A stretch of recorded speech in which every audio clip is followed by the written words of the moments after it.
Good morning, dear children.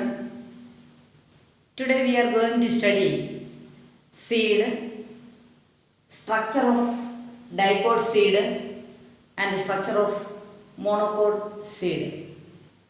Seed, it is the mature, ripened ovule. And a typical seed has got two parts, the seed coat and the embryo. Usually there are two layers for the seed coat, namely the testa, the outer layer, and the tegument, the inner layer. And these two layers are developed from the integuments of the ovule. The outer wall of the integument develop into testa and the inner wall develop into the tegument. Within the seed coat, we can see the embryo proper is there. Here it is the dicot seed having the outer wall called testa and the inner wall tegument. And within the seed we can see a small opening is present which is known by the name micropyle,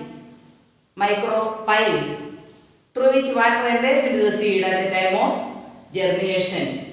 Now we can see in the case of the dicot embryo, two cotyledons are there and an embryonal axis is there.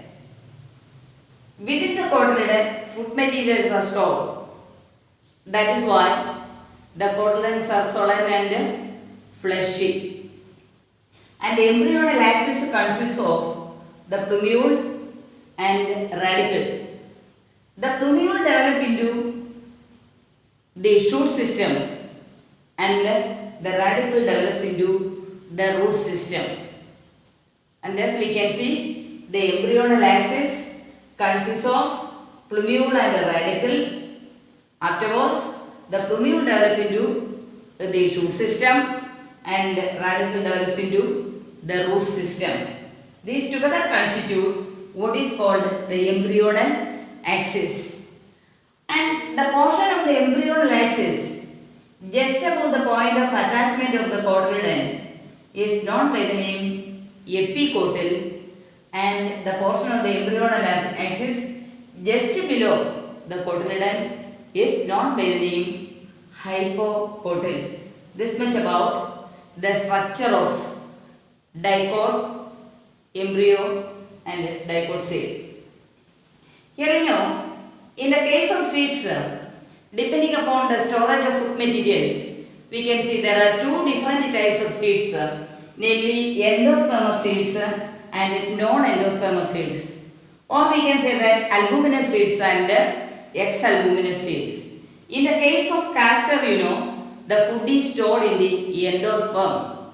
Such a seed having endosperm is called endospermous seed or albuminous seeds, and the seeds of pea, beans, etc. We can see food is stored in the cotyledon and there the endosperm is absent. Such seeds are called non-endospermous or ex-albuminous seeds. And this much about the structure of a dicot seed. Now we can study the structure of monocot seed. In the case of monocot seed, we can see the major portion of the seed is occupied by endosperm. And in the case of paddy, then again wheat, etc., we can see this type of endospermous seeds there. And here the major portion is occupied by endosperm.